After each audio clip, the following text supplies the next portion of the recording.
मैंने कहा है दो तरह के कॉम्बिनेशंस होते हैं। सर्किट्स के आप कह लें दो टाइप्स हैं, या आप कह लें अप्लायंसेस को जब हम किसी सर्किट में कनेक्ट करते हैं तो दो तरह से कनेक्ट करते हैं, दो तरह से उन्हें आपस में कंबाइन किया जा सकता है। एक तरीका क्या है, सबको एक लाइन में खड़ा कर दिया जाए, सीरीज में लगा दिया जाए, और दूसरा तरीका ये है कि हर किसी को पावर सप्लाई के साथ अलग से कनेक्ट किया जाए। इस बेसिस पे इनको सीरीज या पैरेलल कहते हैं। तो कुछ सर्किट्स जो हमारे जनरली ये सिलेबस खोलेंगे तो उसमें भी बने हुए आपको नजर आएंगे, बुक्स में भी नजर आते हैं, पेपर्स में भी ऑलमोस्ट हर दफा ही रिपीट होते हैं। वो सर्किट्स में आपके सामने बना के आपको दिखा रहा हूँ कि किस तरह से पेपर में ये कैन सिंबल्स के साथ ये सारा कुछ आता है। उसके लिए हम पेज को जरा हाफ हाफ कर लेते हैं, फाड़ना नहीं है, लाइन लगानी है। और एक साइड पे हम सीरीज को डील कर लेते हैं, दूसरी साइड पे पैरेलल को डील कर लेते हैं। मैं एक तरफ सीरीज का सर्किट बनाऊंगा, दूसरी तरफ पैरेलल का सर्किट बनाऊंगा। तो सीरीज ऊपर लिखा ही हुआ है पिछले पेज पे, मैं दोबारा नहीं लिखता, आपने दोबारा लिखना है तो लिख लीजिए। ये सर्किट कुछ इस तरह का होता है। जी।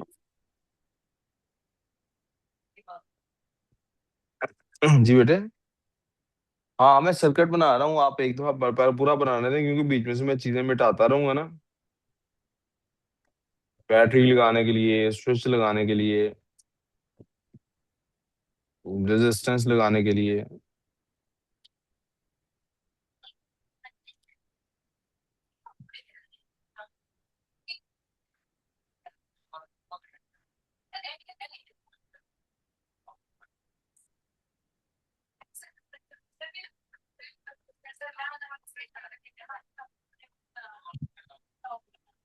ये बेटे हमारे पास पावर सप्लाई का सिंबल है।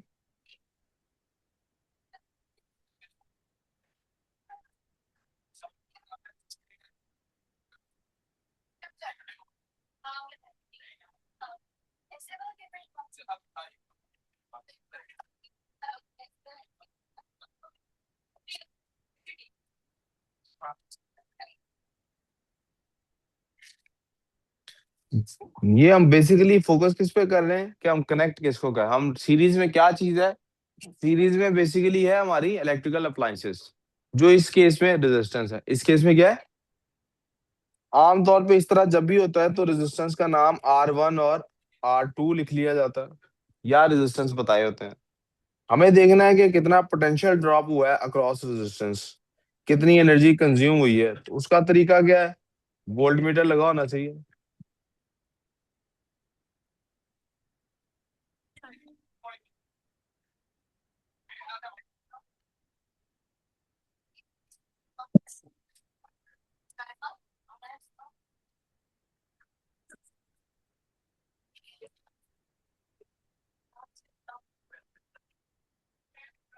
आपको 3:15 पे छुट्टी मिल गई है।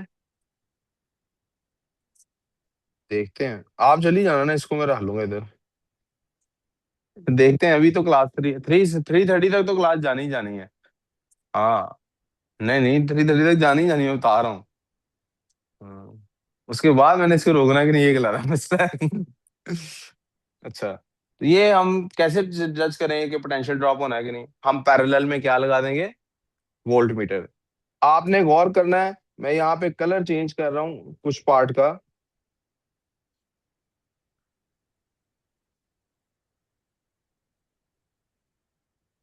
ये जिस पार्ट का मैंने कलर चेंज किया है, ये है हमारा असल सर्किट।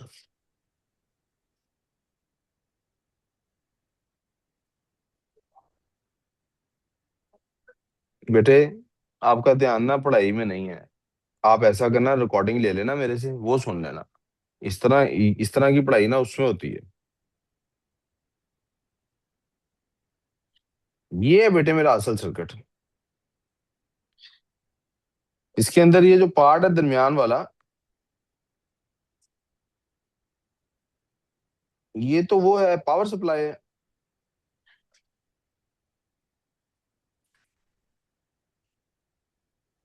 और पावर सप्लाई में मैं आपको बता चुका हूँ कि पॉजिटिव साइड कौन सी होनी है, नेगेटिव साइड कौन सी होनी है। ये पॉजिटिव साइड है और ये नेगेटिव साइड है। ये जो रेजिस्टेंस बीच में लगा हुआ है, इन्हीं का कॉम्बिनेशन हम पढ़ रहे हैं। इनका कॉम्बिनेशन, ये कौन सा कॉम्बिनेशन है, सीरीज कॉम्बिनेशन।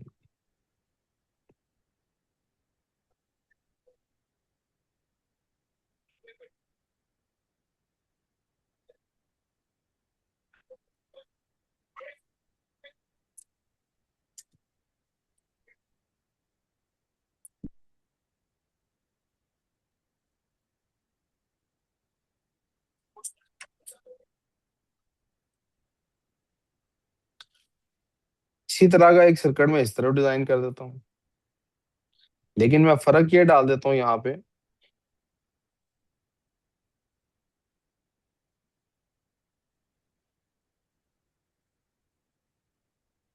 कि ये जो सीरीज में कनेक्टेड थे,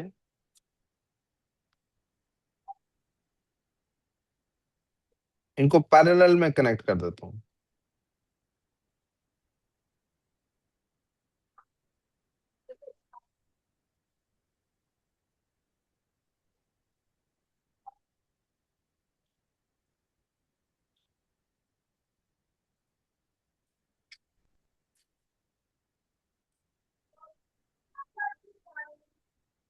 माइक आप में से किसी का ऑन है बेटे, जरा देख लो कौन है।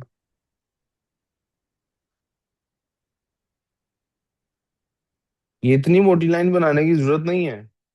ये मैं आपको हाईलाइट करने के लिए कि this is the main circuit, मैं इतनी मोटी लाइन बना रहा हूँ।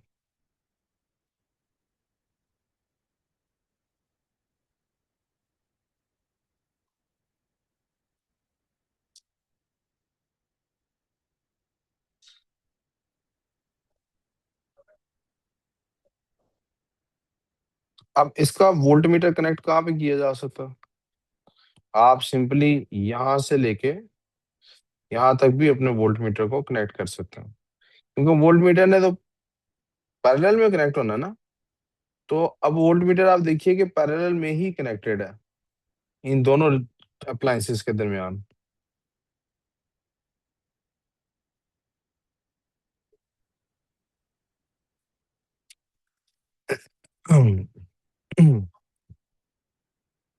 यहाँ तक किसी को कोई कमी प्रॉब्लम हो तो प्लीज बताइएगा।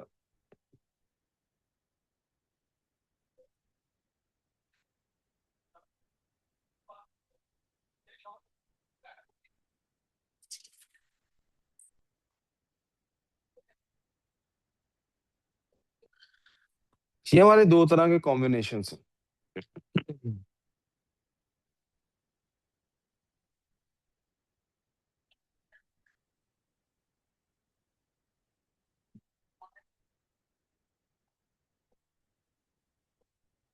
बना लें आप तो बताइएगा, मैं तब तक रिकॉर्डिंग ड्रॉप कर देता हूँ, पॉज कर देता हूँ। जितनी भी इलेक्ट्रिसिटी आपने समझ लिया, आप सड़क और ट्रैफिक के जरिए से उसको समझ सकते हैं। सड़क हमारी जो है वो हमारी सड़क, सर्किट जो है हमारा, जो वायर है वो सड़क है, और जो ट्रैफिक है वो हमारे चार्जेस है। करंट क्या होता है? Rate of flow of charge, कि चार्ज कितनी तेजी से फ्लो करता है, राइट। किसी भी सड़क पे अगर कहीं पे किसी जगह पे ब्लॉकेज आ जाए, फर्ज करते हैं कि हमारा करंट यहां से ऐसे ट्रेवल करके जाता है, ठीक है, यहां कहीं ब्लॉकेज आ गई। अब जब ब्लॉकेज होती है, कहीं ट्रैफिक कोई एक्सीडेंट हुआ है, तो जो पीछे से ट्रैफिक आ रही होती है स्लो हो जाती है, आगे वाली तो तेज होती है ना, राइट। लेकिन थोड़ी देर बाद क्या हो जाएगा? सारी ट्रैफिक, अगर और कोई रास्ता ही नहीं है, तो सारे रोड पे इक्वली ट्रैफिक ब्लॉक हो जाएगी कि नहीं?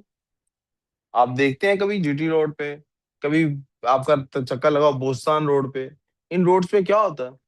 कहीं एक जगह पर, क्योंकि और कोई रास्ता नहीं है ट्रैवल करने का, किसी एक जगह पर ट्रैफिक ब्लॉक होती है, और थोड़ी देर में पूरे के पूरे सर्किट में रेट स्लो हो चुका होता है। और अगर एक जगह से ट्रैफिक खुलती है, तो पूरे के पूरे सर्किट में रेट इंप्रूव हो जाता है। रेट से मुराद क्या है? Flow of charges. यहां तक किसी को कंफ्यूजन? इस बात को इसी तरह से याद रखना है, क्योंकि जो बात मैंने आपको याद करानी है वो ये है, current passing through a circuit, बल्कि लिखा है current passing through a device और a resistor in series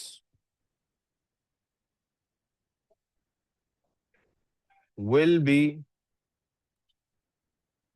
the same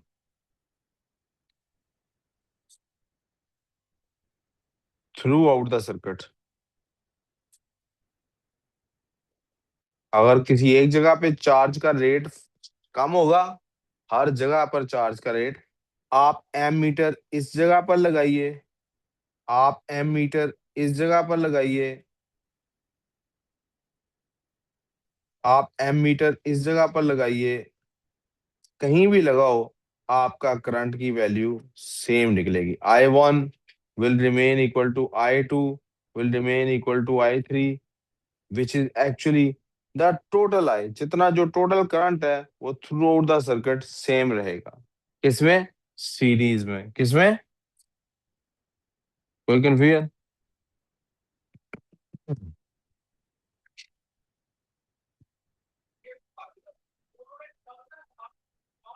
आगे चलूं? अब इसी बात, ये लिख लिया आप लोगों ने ऑनलाइन वाले बच्चों? One second, sir. 1 सेकंड के लिख लिया।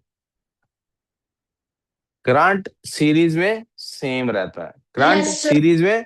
एग्जांपल क्या जेन में रखनी है? सड़क और ट्रैफिक वाली। एक जगह ब्लॉकेज आएगी तो पूरे के पूरे सर्किट में, unless there is another way out. जब तक एक सीरीज का मतलब ही क्या है? There is only one pathway. Series का मतलब ही क्या है? There is only what in this situation. यहां से करंट ट्रेवल करके गया इधर, इधर जा रहे हैं, दो सड़कें बन गई, इधर भी कहीं ट्रैफिक की ब्लॉकेज है, इधर भी ब्लॉकेज है। आप किस तरह से ट्रैवल करेंगे? बीच में तो रास्ता ही नहीं है। मैंने इसीलिए पहले ही उसको नीला कर दिया था, ये वापस तो जा नहीं सकते अब। रुक गए तो ट्रैफिक तो ब्लॉक है ही है, चलना है आपने, आपको चूज करना है, या इधर जाना है या इधर जाना है। नीचे क्यों? करीब है। कैसे करीब है?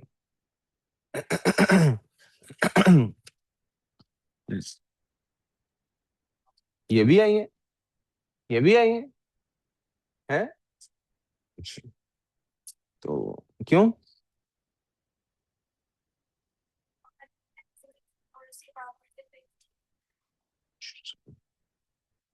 तो ये हमारे पास इधर से जब करंट आता है तो दोनों में से एक रास्ता चूज करना होता है। जब आपको कहीं जाने के दो रास्ते नजर आते हो तो आप दोनों में से एक चूज करते हैं, तो किस बेसिस पे वो चूज करते हैं वो रास्ता?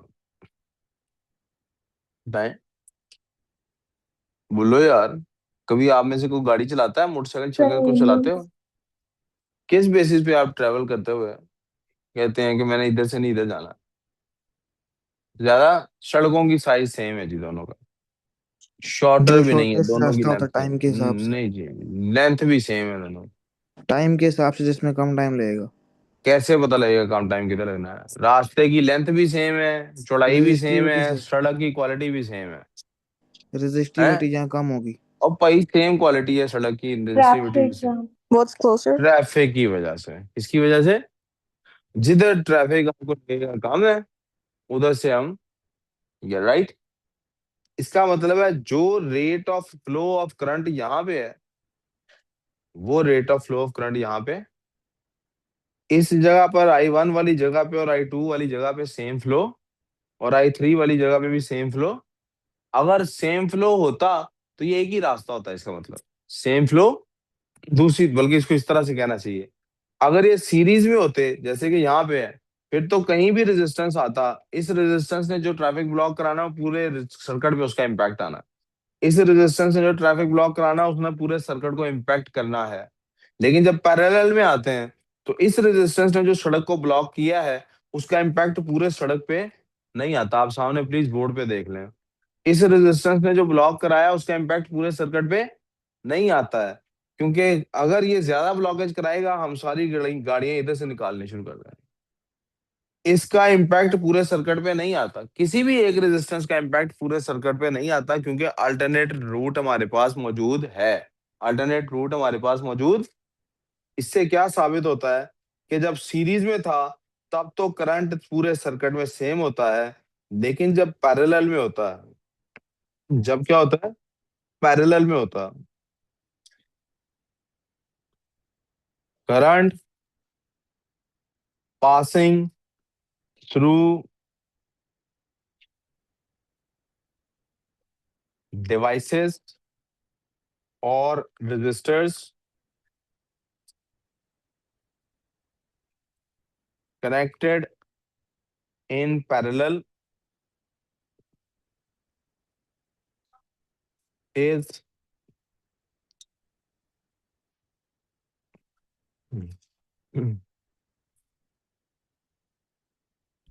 डिफरेंट।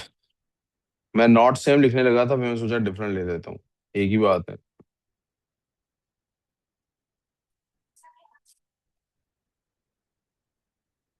It is different. ये क्या होता है बेटे? अब ये डिफरेंट है तो डिपेंड किसके ऊपर करता है? Based upon resistance. बल्कि क्या लिखना चाहिए? Based upon quantity of resistance. जिधर रेजिस्टेंस ज्यादा होगा उधर करंट कम होगा, जिधर रेजिस्टेंस ज्यादा होगा उधर करंट कम होगा, जिधर रेजिस्टेंस ज्यादा होगा उधर करंट कम होगा, जिधर रेजिस्टेंस ज्यादा होगा उधर current. Total current equal to होगा I1 प्लस I2 के। यानी आपने अगर यहाँ पे आप जानना चाहते हैं कि ओवरऑल क्या रेट चल रहा है चार्ज के फ्लो का, तो आप कैसे निकालते हैं? ये मेरा आ गया, कहीं भी कनेक्ट कर दें I1, और ये मेरा आ गया I2। ना आपको मसला है तो प्लीज बता दीजिए। तो करंट क्या हो रहा है? डिस्ट्रीब्यूट हो रहा है। करंट क्या हो रहा है? डिस्ट्रीब्यूट हो रहा है। फ्लो ऑफ चार्ज, जैसे गाड़ियां आती हैं अल्टरनेट पाथवे होता है तो डिस्ट्रीब्यूट हो जाती है। यहाँ तो कोई प्रॉब्लम? वोल्टेज इससे बिल्कुल रिवर्स हरकतें करता है। वोल्टेज क्या करता है? इससे बिल्कुल अलग हरकत करता है। क्यों? वोल्टेज है पोटेंशियल ड्रॉप। आप मुझे बताइए, इस पॉइंट पर जितना चार्ज अवेलेबल है, इस पॉइंट पर जितना चार्ज, वोल्टेज क्या था? Energy per unit charge. Voltage क्या था? Energy per unit. उसमें से कुछ एनर्जी इधर कंज्यूम होनी है कि नहीं होनी? यस और नो? जितना पेट्रोल आपकी गाड़ी में इस पॉइंट पे था, अगर आपकी गाड़ी राइट से लेफ्ट जा रही है, क्या उतना ही पेट्रोल यहाँ पे भी है? यस और नो? जी Minhal, are you paying attention? मैं दोबारा फिर पूछता हूँ, फिर कोई यस नो करे ना। आप गाड़ी ट्रेवल करके ला रहे हैं यहाँ से इस तरफ, जितना गाड़ी में पेट्रोल यहाँ पे था, क्या उतना ही यहाँ पे भी है? दोनों में फर्क है ना। We call this potential drop. हम कहते हैं चार्ज पर एनर्जी पर यूनिट चार्ज जितनी यहाँ पर थी, उसमें से कुछ एनर्जी, इलेक्ट्रिकल एनर्जी यहाँ पे कंज्यूम हो गई है, और वो जो एनर्जी में चेंज आया, that's your potential difference, that's your voltage, that's your. भाई साहब, we clear so far? Yes? सबको समझ आ गई ये बात? तो फिर Yeah. इसका मतलब है, जब यहाँ पर कुछ पोटेंशियल ड्रॉप हो चुका है, अब फर्ज कर लेते हैं यहाँ से यहाँ पर 100 गाड़ियां आई थी, कुछ यहाँ पर रुक गई हैं, 20 रुक गई हैं, यहाँ पर कितनी पहुंची हैं? 80। आगे जाते हैं, यहाँ पर 80 गाड़ियां हैं, यहाँ पर जाएंगे तो फिर मजीद ड्रॉप होंगी। पेट्रोल की एग्जांपल वापस ले लेते हैं, पोटेंशियल ड्रॉप के वो ज्यादा करीब है। मेरे पास 100 लीटर पेट्रोल था, यहाँ से ये मैं पहाड़ चढ़ रहा हूँ, रेजिस्टेंस आ गया ना, चढ़ाइयाँ आ गई हैं, पहाड़ चढ़ रहा हूँ, 20 लीटर पेट्रोल इस्तेमाल हो गया है। यहाँ पर 100 लीटर था, यहाँ पर 80 रह गया है। कितना ड्रॉप आया? वोल्ट मीटर की रीडिंग क्या आई है? 20 की। वोल्ट मीटर की रीडिंग क्या आई है? यहाँ तो कोई प्रॉब्लम। अब ये 80 के साथ चला है, यहाँ पर 80 रीडिंग है, फिर नई चढ़ाइयाँ आ गई हैं, फिर नई चढ़ाइयाँ आ गई हैं, इस दफा 10 लीटर पेट्रोल लगा है। वोल्ट मीटर की रीडिंग क्या आ रही है? 10। वोल्ट मीटर की रीडिंग क्या आ रही है? क्या potential difference across all appliances which are connected in series same है या डिफरेंट है? डिफरेंट। इट इज डिस्ट्रीब्यूट हो रहा है। क्या हो रहा है? करंट सेम था, करंट क्या था, और पोटेंशियल डिफरेंस दोनों में डिफरेंट। पोटेंशियल डिफरेंस दोनों में, तो जब डिफरेंट होता है, हमारी जो बैटरी है वो क्या शो करती है? उन दोनों को ऐड करें, 10 और 20 को। जब वो गाड़ी यहाँ वापस आएगी तो हमें क्या पता लगेगा? टोटल हमने कितना इस्तेमाल किया पेट्रोल। क्या तो को प्रॉब्लम? ये एग्जांपल समझ आ गई? तो नीचे एक स्टेटमेंट लिख लें और उस स्टेटमेंट को जहन में बिठा लें।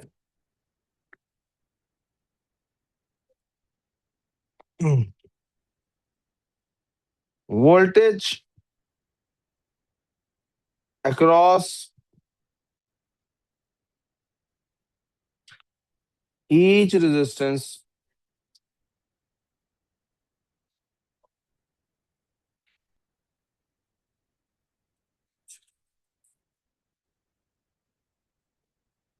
is different depending upon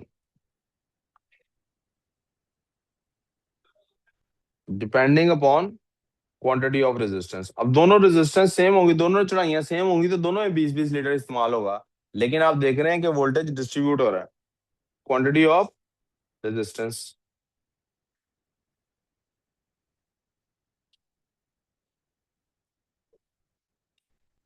if connected in series,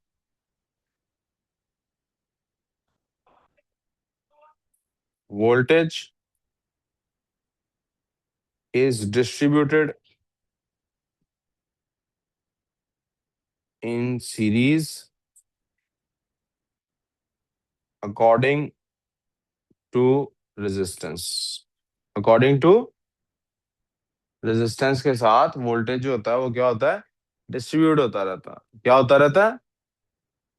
तो मैं ऊपर अब साइंस डालता हूँ जी।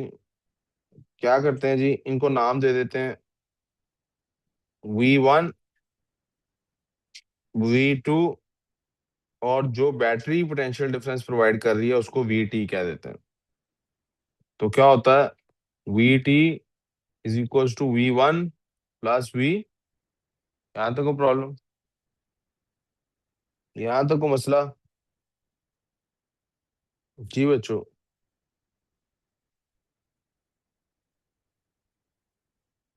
यहाँ तक कोई मसला है बच्चों तो प्लीज बता दें। सर को मसला है यहाँ तक? कोई मसला नहीं है? अच्छा जी। लेकिन जब आ जाता है बेटे पैरेलल, क्या हो जाता है बेटे? पैरेलल। तो पैरेलल में बेटे वो जो पोटेंशियल डिफरेंस होता है ना, वो यहाँ आके डिसाइड होता है। जहां दो रास्ते मिलते हैं, जहां पर दो रास्ते मिल जाते हैं, वहां पर पोटेंशियल डिफरेंस इन दोनों रास्तों के दरमियान का सेम ही है। गाड़ी उस तरफ से आई है या इस तरफ से आई है, पोटेंशियल ड्रॉप दोनों का हम क्या कंसिडर करते हैं, सेम। क्या कंसिडर करते हैं? पैरेलल में पोटेंशियल डिफरेंस क्या रह जाता है, सेम। पैरेलल में पोटेंशियल डिफरेंस क्या हो जाता है? करंट डिस्ट्रीब्यूट हो रहा था ना पैरेलल में। पैरेलल में क्या डिस्ट्रीब्यूट हो रहा था? करंट। तो पैरेलल में क्या चीज सेम रहती है? इन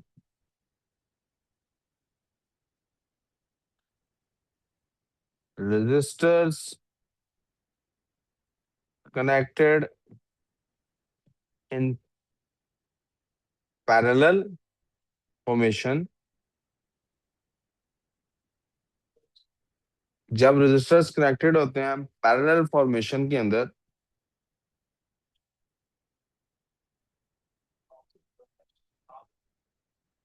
voltage drop across each resistance या अप्लायंस इज सेम। इसीलिए आपको जो वोल्टेज की आ रही होती है बाहर से, आपकी हर अप्लायंस को जो वोल्टेज मिलती है वो 240 वोल्ट की मिलती है, क्योंकि हमने सारे अप्लायंस को पैरेलल में कनेक्ट किया होता है। कैसे कनेक्ट किया होता है? तो इसलिए सबको वोल्टेज कैसे मिलती है, पैरेलल। कैसे मिलती है? पैरेलल होती है तो वोल्टेज सबको क्या मिलती है, सेम। क्या मिलती है? सेम। इसका क्या मतलब है? इसका मतलब है कि हमारे पास, आप कहीं पे भी अगर फाइंड करेंगे वोल्टेज, यानी आप वोल्टेज यहाँ पर फाइंड कर लें जो VT है, आप यहाँ पर काउंट करें V की वैल्यू, आप यहाँ पर कैलकुलेट करें V की वैल्यू, जो V1 और V2 है वो आपस में क्या होंगे, सेम होंगे। वो क्या होंगे, सेम होंगे। वो क्या होंगे बेटे? तो V1 is equal to V2। हाँ सलमान से मिलना है, जो कि टोटल होता। ठीक है जी। कोई कंफ्यूजन, कोई मसला? आर वी क्लियर सो फार? कोई कंफ्यूजन? अब जरा एक चीज छोटी सी ऑब्जर्व कीजिएगा।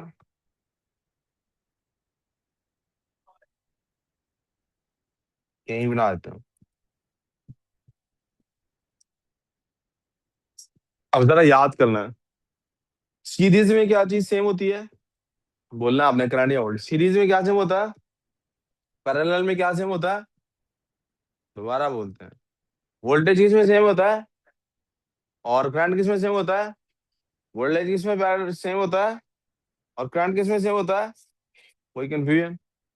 अब आपने कहा सर सीरीज के अंदर जो है ना वो करंट होता है कांस्टेंट। करंट क्या होता है? राइट।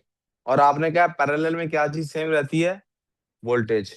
अब किसको याद रखना है? अब आपने जेन में रखना है अपने फॉर्मूले को। कौन से फॉर्मूले को? V is equal to I R. किसको जेन में रखना है? V is equal to I R. Series के अंदर आ जाते हैं इसी फॉर्मूले के साथ। V is equal to I R है। आई क्या है इसके अंदर? सीरीज में करंट क्या होता है? कांस्टेंट नहीं होता है, क्या होता है? चलो फिर नहीं होता, फिर पहले इसी को याद कर लेते हैं। सीरीज में करंट होता है कांस्टेंट। सीरीज में करंट होता है, सीरीज में करंट, सीरीज में करंट, सीरीज में करंट। एक को याद कर लेते हैं, दूसरा ऑटोमेटिकली, दूसरे ने उसके रिवर्स चलना है। सीरीज में करंट, सीरीज में current, current constant in series, current constant in, current constant in, current constant in. याद रहेगा? तो जब बेटे किसी इक्वेशन में एक लफ्ज कांस्टेंट हो, जब किसी इक्वेशन में एक हिस्सा कांस्टेंट हो, जब किसी इक्वेशन में एक हिस्सा कांस्टेंट हो, तो क्या उस इक्वेशन को हम इस तरह से लिख सकते हैं? V is directly related to R। I तो खत्म हो गया ना बीच में से। आई तो बीच में से क्या हो गया? आई का कोई ताल्लुक रहा बीच में से? आई का कोई ताल्लुक रहा बीच में से? इसका मतलब है जहां पे रेजिस्टेंस ज्यादा होगा वहां पे पोटेंशियल ड्रॉप भी ज्यादा होगा। जहां पे रेजिस्टेंस ज्यादा होगा वहां पे पोटेंशियल ड्रॉप भी। हम ऊपर वाली डायग्राम को देखते हैं भाई। वोल्ट मीटर की रीडिंग किस में ग्रेटर नजर आएगी? If R1 is greater than R2। अगर R1 ग्रेटर है R2 के, मुझे इसको V1 और इसको V2 बनाना चाहिए। अगर R1 ग्रेटर है R2 के, अगर R1 ग्रेटर है R, अगर ये रेजिस्टेंस बड़ा है इस रेजिस्टेंस से, तो पोटेंशियल ड्रॉप भी क्या होगा? V1 will be greater than V1 बड़ा होगा V2 से। यहाँ तो कोई प्रॉब्लम, कोई कंफ्यूजन? We clear? अच्छा अच्छा। अब इसी बात को अप्लाई करा लेते हैं दूसरी तरफ। इधर क्या चीज सेम थी जी? पैरेलल में। पैरेलल में क्या सेम होता है? पैरेलल में क्या सेम होता है? पैरेलल में क्या सेम होता है? पैरेलल में क्या सेम होता है? पैरेलल में क्या सेम होता है? ओके। तो हमें पता है हमारा फॉर्मूला जो है V is equal to I R है।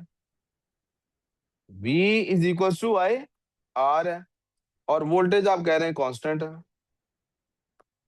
तो जनाब ये जो फॉर्मूला है हमारा, क्या इसको हम इसमें कन्वर्ट कर सकते हैं? I is equals to V over R। I is equals to V over R लिख सकते हैं जी। और V आप कह रहे हैं कांस्टेंट है। V आप क्या कह रहे हैं? तो क्या इसका ये नतीजा निकलता है कि I is directly related to 1/R? Yes और नो?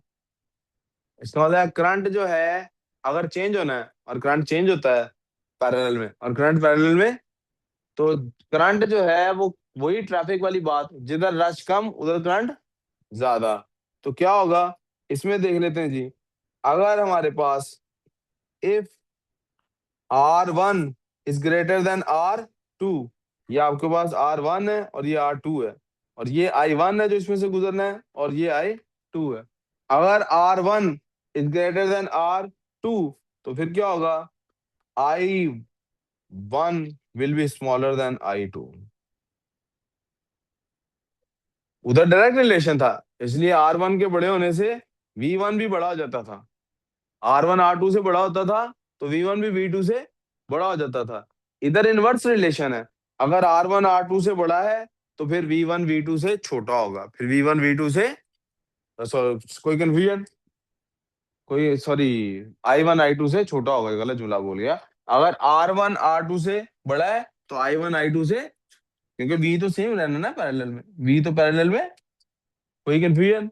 जरा इस बात को रिकॉल कर लेते हैं, किसी भी बात को लिखे या देखे या पढ़े बगैर आंखें बंद करके रिकॉल कर लें हम शक। सीरीज में करंट रहता है, सीरीज में करंट रहता है, और पैरेलल में वोल्टेज रहता है, पैरेलल में वोल्टेज रहता है। सीरीज में अगर करंट कांस्टेंट है, सीरीज में अगर करंट, तो फिर वोल्टेज डिस्ट्रीब्यूट होता है, वोल्टेज सीरीज में क्या डिस्ट्रीब्यूट होता है, वोल्टेज सीरीज में क्या डिस्ट्रीब्यूट होता है, किधर वोल्टेज का ड्रॉप ज्यादा होगा, जिधर रेजिस्टेंस बड़ा है या जिधर रेजिस्टेंस छोटा है। जहां resistance I V is directly related to R, V is directly related to, V is directly related to, V is directly related to. Okay, अब दूसरी तरफ आ जाते हैं पैरेलल के अंदर। पैरेलल सर्किट में क्या डिस्ट्रीब्यूट होता है, करंट या वोल्टेज? करंट पैरेलल में डिस्ट्रीब्यूट होता है, पैरेलल में डिस्ट्रीब्यूट होता है, पैरेलल में डिस्ट्रीब्यूट होता है। और करंट इनवर्सली रिलेटेड है रेजिस्टेंस से, करंट रेजिस्टेंस से इनवर्सली रिलेटेड है, करंट रेजिस्टेंस से इनवर्सली रिलेटेड है, करंट रेजिस्टेंस से इनवर्सली रिलेटेड। इसका मतलब है अगर रेजिस्टेंस बड़ा होगा तो करंट छोटा होगा, अगर रेजिस्टेंस बड़ा होगा तो करंट, तो जब डिस्ट्रीब्यूट होना है दो रेजिस्टेंसेस के दरमियान डिस्ट्रीब्यूट होना है, जो रेजिस्टेंस बड़ा होगा उसको करंट कम मिलेगा, जो रेजिस्टेंस बड़ा होगा उधर से करंट कम गुजरेगा, जो रेजिस्टेंस बड़ा होगा उधर से करंट। गुड हो गया। एक मिनट वेट।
क्लियर हो गया यहाँ तक बेटे?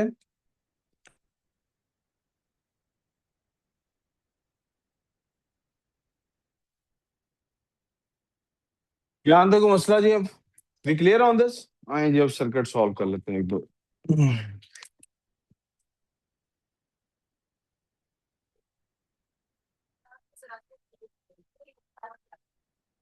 क्या चाहिए आदत, ऊपर चला जा।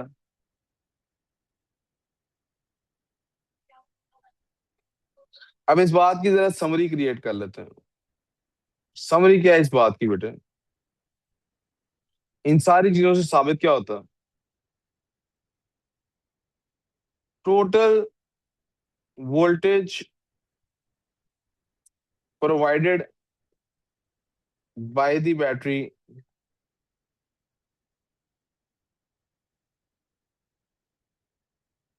Is equal to the voltage is equal to the sum होना चाहिए to the sum of voltages dropped across, या ड्रॉप्ड भी कह सकते हैं, कंज्यूम्ड भी कह सकते हैं, अक्रॉस ऑल रेजिस्टर्स।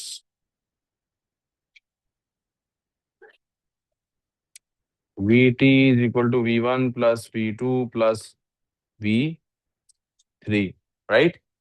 अब जरा गौर कीजिएगा, बड़ा इंपॉर्टेंट फॉर्मूला इसमें से निकलने लगा। V किसके इक्वल होता है? IR के इक्वल होता है ना।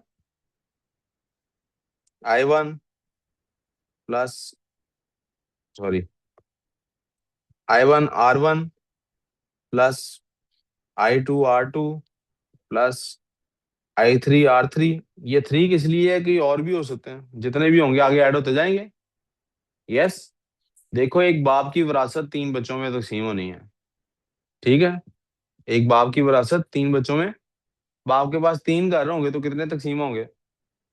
3 घर तकसीम होंगे ना। और बाप के पास 6 घर होंगे तो कितने तकसीम होंगे? 6 घर तकसीम होंगे ना। तो दो दो करते हैं आप, यहाँ वो मुझे हरम बाई चांस याद आ गई कि वो हरम एक बहन है और इसके 2 भाई हैं। तो हमारे इस्लाम में हिस्सा किस तरह से होता है? भाई का डबल और बहन का। अब ये 3 बहन भाई, अब्बू के 6 घर हुए तो 2 तो नहीं होंगे। सही है ना। तो फिर क्या होगा, अब 7 घर अगर होंगे तो 7 हिस्से करेंगे, और 7 हिस्सों में से क्या होगा, नहीं, 5 घर होंगे तो 5 हिस्से करेंगे। 2 घर भाइयों को मिल जाएंगे, एक इसको मिल जाएगा। आपको मेरी बात समझ आ गई? अब महरूर है, उसका एक महरूर एक ही भाई है ना। अब इनके 2 घर होंगे तो 2 घर तो एक एक नहीं करेंगे ना अब्बा। ठीक है। ये मैंने मिसाल इसलिए दी क्योंकि करंट जो रेजिस्टेंस के साथ भी जो वोल्टेज भी ड्रॉप होना है वो अकॉर्डिंग टू रेजिस्टेंस होना है। रेजिस्टेंस बढ़ा है तो ड्रॉप इक्वल डिस्ट्रीब्यूशन के कॉन्सेप्ट को जेन से निकालने मैंने इसलिए इस्लाम वाली मिसाल दी है यहाँ पे। Equal distribution, there will not be any equal distribution of voltage. Voltage की डिस्ट्रीब्यूशन किस हिसाब से होगी? करंट सबका सेम है। आपको होता है ना, करंट सबका सेम है, करंट सबका। अच्छा जी। अब अगर करंट सबका सेम है तो क्या मैं I1 I2 I3 की जगह सिर्फ I का लफ्ज लिख सकता हूँ? Can I right IR1 plus IR2 plus IR3? यार इधर ध्यान नहीं दे रहे यार, कोई यस नो कर लो यार, तुझे पता नहीं कितने हैं? Yeah. ये कर सकता हूँ। अब आई सेम है ना सब में। आपको मैथ्स में पता है ना, जब एक वैल्यू सबसे मल्टीप्लाई हो रही हो तो उसको कॉमन निकाला जा सकता है बाहर। Can I pull it out? I को बाहर निकालता हूं तो R1 plus R2 plus R3 हो सकता है बेटे। और जो हमारा VT था, क्या था? V किसके इक्वल होता है? IR के ना। V किसके इक्वल होता है? तो टोटल करंट हमारा, टोटल रेजिस्टेंस VT की जगह ITRT लिख सकता हूं। IT भी उतना ही होता है जितना हम पहले पढ़ चुके। IT is equal to I1 and I2, यानी इसमें भी वैल्यू क्या है? I ही है। लिख सकता हूं यस। यानी IRT total current multiply by total resistance is equal to current multiply by individual resistances का सम। राइट? यहां तो कोई प्रॉब्लम? क्या दोनों साइड्स पे I को डिवाइड किया जा सकता है? Can I divide both sides with I? I guess so. तो ये See I what I से did? कट जाएंगे, कट जाएंगे। तो असल चीज जो याद रखने की है वो क्या है? सीरीज में अगर रेजिस्टेंस लिखे लगे हों तो टोटल रेजिस्टेंस कैलकुलेट करने का तरीका है, सिंपली सारे रेजिस्टेंसेस को ऐड कर दें। सिंपली सारे रेजिस्टेंसेस को, कोई मसला, आपने सारे रेजिस्टेंस ऐड कर दिए, टोटल रेजिस्टेंस निकल आया। That is how you do things in series. ये आप किस में करते हैं? सीरीज में करते हैं। किस में करते हैं? कोई कंफ्यूजन? We clear? ओके जी। अब यही चीज अप्लाई कर लेते हैं हम करंट वाले के से पैरेलल वाले के साथ। पैरेलल में क्या होता है? The total current passing through a circuit is equal to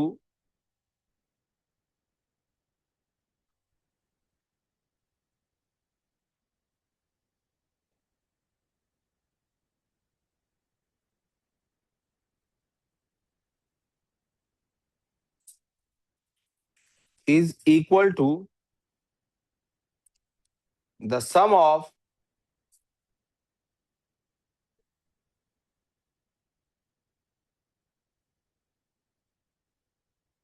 ants passing through individual resistances। Resistance से क्या मुराद है हमारी? फिर से रेजिस्टेंस से फिर से क्या मुराद है? रेजिस्टेंस से मुराद है कोई भी अप्लायंस, क्योंकि हर किसी ने रेजिस्टेंस तो शो करनी ही करनी है। जी बल आज कोई कंफ्यूजन? इरहा, आयरीन और किंजा, आपको कोई कंफ्यूजन यहाँ पे? No. No. No. अच्छा जी। इसका मतलब है कि जो टोटल हमारा करंट है आई टी, वो इक्वल टू है I1 plus I2 plus I3 के। और I किसके इक्वल होता है? V ओवर R के। I T is equal to VT over RT, V1 over R1, V2 over R2, V3 over R3। यहाँ तो कोई मसला?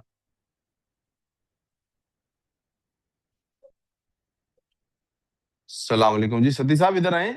अब्दुल राफे को बुलाओ। अहमद, ये अब्दुल राफे को बुलाओ। हाँ, भाई क्या हाल है? ये क्या टाइम आने का? तो फिर छुट्टी कर लेनी थी। क्या हुआ तबीयत को? तो तोड़वा लेना था। रोजे में नहीं तोड़वाते? मैं एवं नहीं तोड़वाते। अच्छा अच्छा, फिर तो इफ्तारी के बाद आते, आप अभी आ गए हैं? कल क्यों छुट्टी दी थी? मामू की दुआ थी, वो जो फौत हुए, वो जो फौत हुए हैं। अच्छा अच्छा, फेल होना है तूने खुशदिल, ये देखिए खुशदिल फेल होगा, मैं बता रहा हूँ।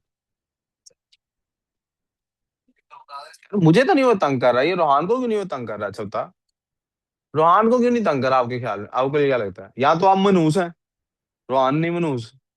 हाँ, या आपकी शक्ल पे लिखा हुआ है, या आपके अब्बू ना फोन करते हैं इसको रात को, सुबह मेरे बच्चे को तंग करें। हैं? इसको क्यों नहीं तंग कर रहा हो? आज पता नहीं। इसका मतलब आप में को खराबी है। इसका मतलब आप में वो ना, हजरत मूसा के बारे में वाकया मशहूर है कि मूसा अलैहिस्सलाम ने क्या हुआ, क्या दो बंदे लड़ रहे थे ना, तो उनकी लड़ाई छुड़ाने के लिए आगे हुए, एक को मुक्का मारा, वो बंदा ही मर गया। ये भी क्या, ये भी फिरौन के पास ही जब है ना शहजादों की तरह रह रहे हैं, उस वक्त का दौर है। तो थोड़े दिनों बाद वहां से गुजरते हैं और दोबारा उसी बंदे की दूसरे से लड़ाई हो रही होती है। तो कहते हैं यार तेरी हर दफा लड़ाई हो रही है, मतलब खराब ही तू है। वो उसके पीछे भागते हैं, तेनू मैं सीधा करता आज, समझे हो? यानी फर्ज करो असलम है, असलम को कोई मार रहा था, असलम को कोई, तो ये गए असलम को बचाने के लिए, जिससे बचा रहे थे वो छोड़ नहीं रहा था, उसको एक मुक्का मारा, वो मर गया। तो असलम ने किसी को बताना थोड़ी था, क्योंकि असलम को बचाने के लिए ये सारा काम हो रहा था। कुछ दिन गुजरे, असलम को फिर कोई और पंगा ले रहा था असलम के साथ। वो कहते यार तेरा ही मसला हुआ, हर जगह तू ही कैसे हो सकता है कि तुझे ही हर जगह से मसला हो रहा है?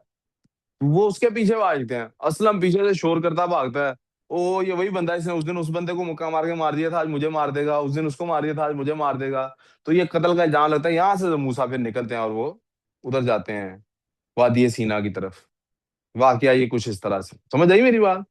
तो बंदा, हर बंदा आप ही से अगर पंगा ले रहा है ना, तो इसका मतलब है कसूर। इसकी मिसाल क्या है? मिसाल के तौर पे ये अली गाजी है ना, इसको मेरे से पड़ती है डांट।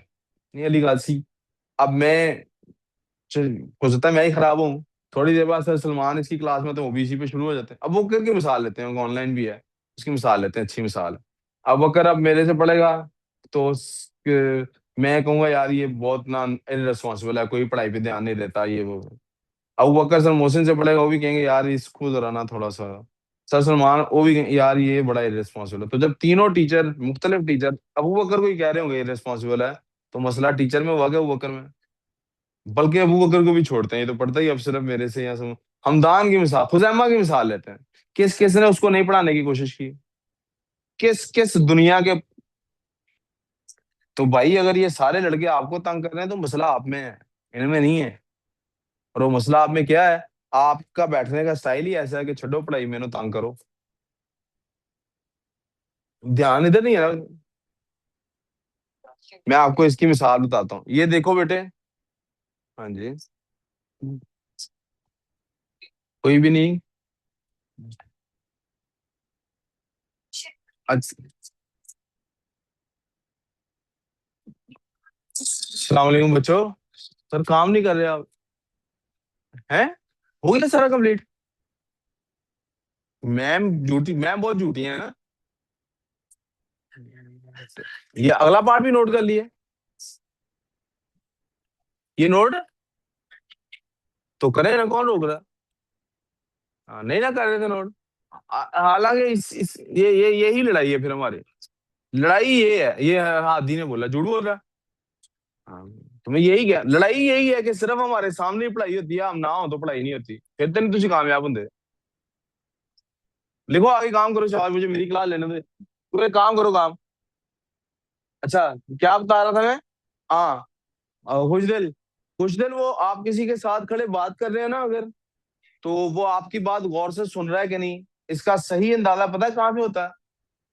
कैसे आप गैस करेंगे कि वो आपकी बात गौर से सुन रहा है कि नहीं? इसमें पूरी रिसर्च है साइकोलॉजी की। कोई बंदा आपको 100% अटेंशन दे रहा है कि नहीं, इसका कैसे पता लगता है? सही। वो क्या बॉडी लैंग्वेज में ऐसा क्या होता है जिससे पता लगता है कि वो आपकी बात गौर से सुन रहा है? हाँ, चेहरे से पता लगता है ना, आंखों से पता लगता है? बिल्कुल भी नहीं। उसके पाँव से पता लगता है। जब दो लोग सामने खड़े बात कर रहे होते हैं, तो अगर आप मेरे से, अगर मेरे, मैं इस तरह खड़ा आपसे बात कर रहा हूँ, दैट मीन्स मैं पूरा इंटरेस्टेड हूँ आपसे बात करने में, इस तरह से, मेरे पाँव का रुख आपकी तरफ है, मैं पूरा इंटरेस्टेड हूँ आपसे बात करने में, पूरी अटेंशन आपकी तरफ है। लेकिन अगर मेरे पाँव इस तरह से हैं, दैट मीन्स मैं ऑलरेडी भागने की तैयारी में हूँ। अब मैं अभी यही तो बता रहा हूँ, इसलिए मुझे पता होता है कब। इसीलिए तो लड़ाई। आपको क्या लगता है मैं स्टोरियां सुना के लड़ाई पे क्यों लगा रहता हूँ? इसीलिए लगा रहता हूँ, मुझे नजर आ रहा हूँ। अच्छा, मैं साबित भी नहीं कर सकता। अब आपको कौन रिसर्च पढ़ाए, आपको कौन अक्ल दे के यार मुझे ये पता लग रहा है कब टेंशन आप पढ़ाई को दे रहे हो, कब नहीं दे रहे? बैठे हुए भी इसी तरह से, देखो ना, ये खुशदिल जैसे बैठा है ना, मैं आपको बैठ के दिखा देता हूँ, ऑनलाइन वालों को तो नहीं पता लगेगा। मैं बताने लगाऊंगा कैसे मुझे पता है कि इसका ध्यान पढ़ाई में नहीं है। अभी ये अली गाजी बैठा हुआ है ना, ये, इसको समझ बेशक ना आ रही हो, लेकिन ना, ये कहीं और, ये बेशक इसको फोकस करने में मुश्किल हो रही है, ये भी मुझे पता लग रहा है कि इसको फोकस करने में मुश्किल हो रही है, लेकिन ये जो इसका सांस है ना, ये बता रहा है कि ये जोर लगा रहा है पूरा फोकस करने में। अब ये कोशिश कर रहा है कि फोकस करे। क्योंकि क्या है इस सांस में, एक तो आप देख लें थोड़ा सा आगे की तरफ को हुआ हुआ, दूसरा, इसके जिस तरफ बाजुओं का रुख है उसी तरफ इसकी टांगों का रुख है, उसी तरफ इसके पैरों का रुख है, इसके कंधों का रुख भी उसी तरफ है। कुछ दिल कैसे बैठा हुआ है?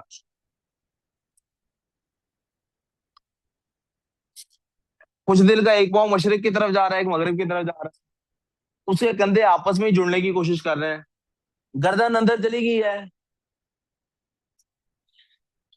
अब वो मेरी तरफ देखी भी जाएगा, मैं कहूंगा तुम्हारा मेरे पे ध्यान नहीं, नहीं सर आप ही को देख रहा हूँ। और यार तुम्हारी आंखें सिर्फ मेरी तरफ है, बाकी पूरा जिस्म और दिमाग किसी और तरफ है। अब आप सोचे मैं कैसे पढ़ाऊं फिर यहाँ पे? लड़ाई होगी ना। असल दीन है भी यही बेटे। एक शख्स बेध्यानी में बगैर समझे, मैंने कल आपको वो रील नहीं दिखाई? कुरान कह रहा है कि वो जो पुरानी कौमें थी, यहूदियों का नाम लेके कुरान कहता है कि इनके पास अपनी किताब का सिर्फ इतना इल्म था कि इन्हें रिसाइट करनी आती थी, जैसे हमें सिर्फ तलावत करनी आती, और कुछ भी नहीं पता था अंदर क्या हो रहा है।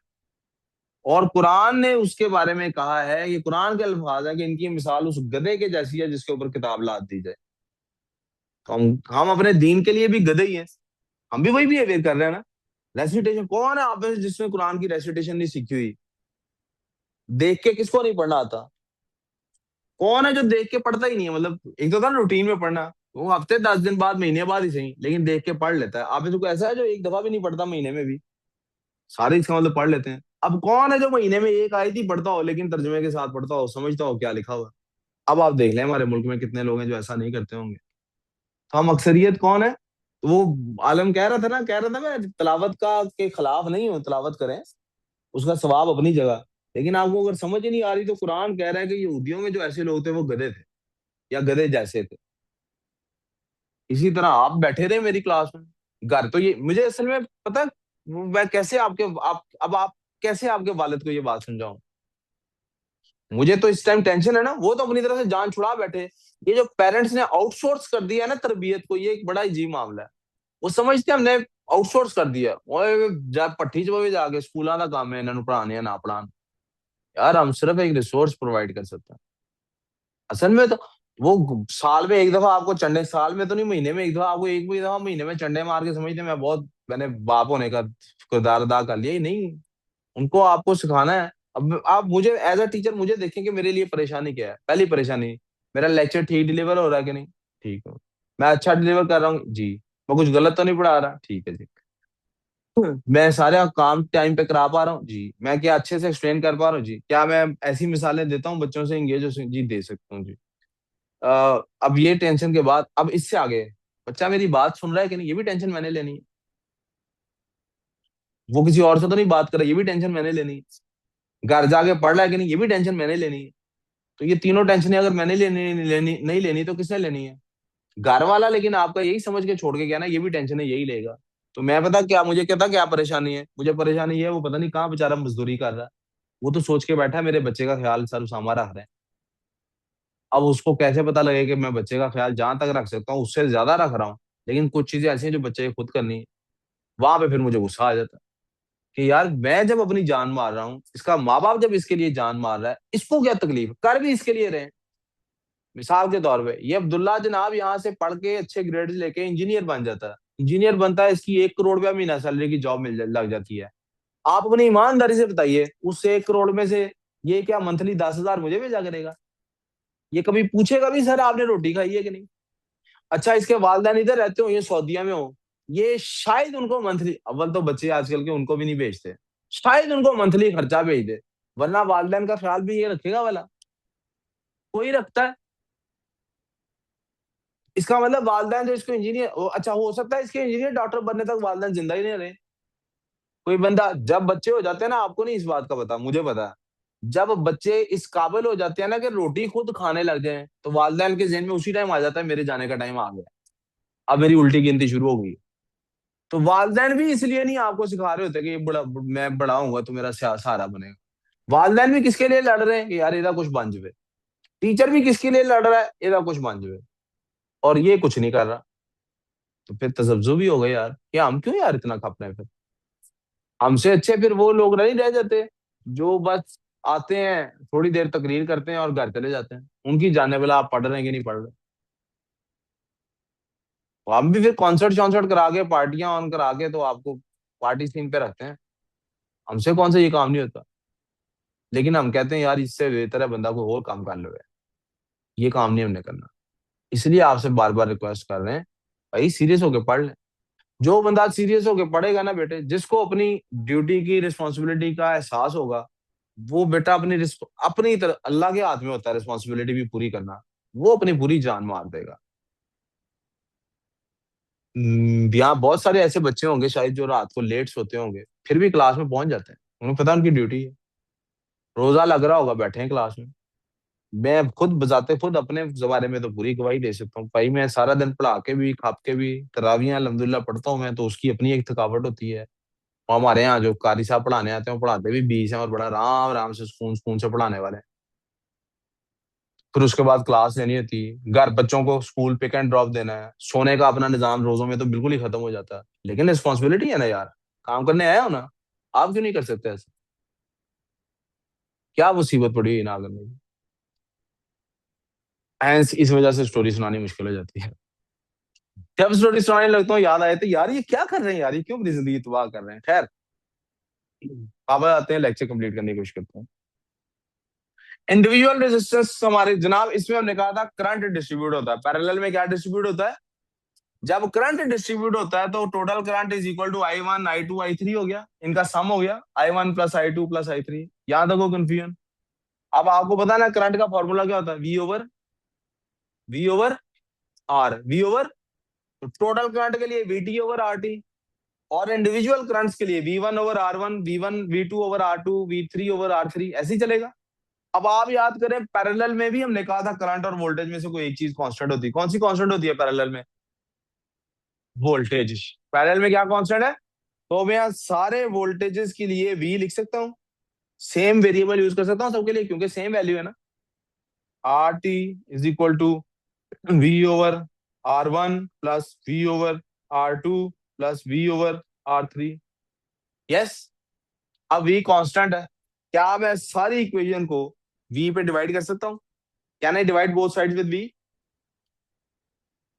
वी वी वी, या यूं कह लें मैं पूरी इक्वेशन को 1/v से मल्टीप्लाई कर रहा हूँ। किसे मल्टीप्लाई कर रहा हूँ? क्या ये वी से कट जाएगा?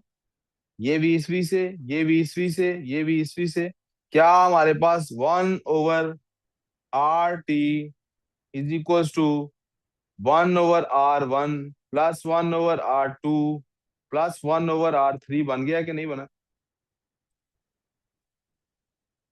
यस और नो? यस और नो?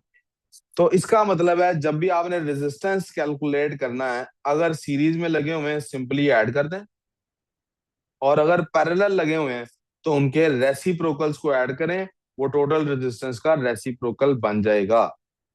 कोई confusion? We clear on this? यहां से आगे मेरा इलेक्ट्रॉनिक्स का चैप्टर खत्म होने में सिर्फ थोड़ा सा काम रह गया है। लेकिन मैं आपसे पूछने वाला हूँ, क्या इसको रोक के केमिस्ट्री करा दूं या चला दूं, फिजिक्स ही चलना दूं आगे भी? फिजिक्स ही चलती रहे? ओके। केमिस्ट्री। सर केमिस्ट्री करा। ये ऑनलाइन वाले बता रहे हैं सर थोड़ी केमिस्ट्री करा दें। चले 5 मिनट रुक जाते हैं क्लास में, उसके बाद केमिस्ट्री थोड़ी सी टच कर लेते हैं। फिजिक्स कराई तो फिर मैं पौना घंटा और ले जाऊंगा। मैं इसको कल खत्म करना चाहता हूँ। 2-3 मिनट की ब्रेक कर